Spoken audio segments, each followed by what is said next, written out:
Hey guys, you can actually turn your MirrorCube into a tripod. It'll take a little while because I have to record with one hand. I don't have any other MirrorCubes, so yeah, but you do M2, then you go over to this side of it, the bottom of it, do rotation, then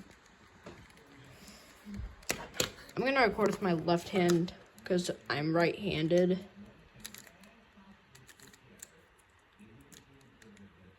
Do M2, U2, M2, U2,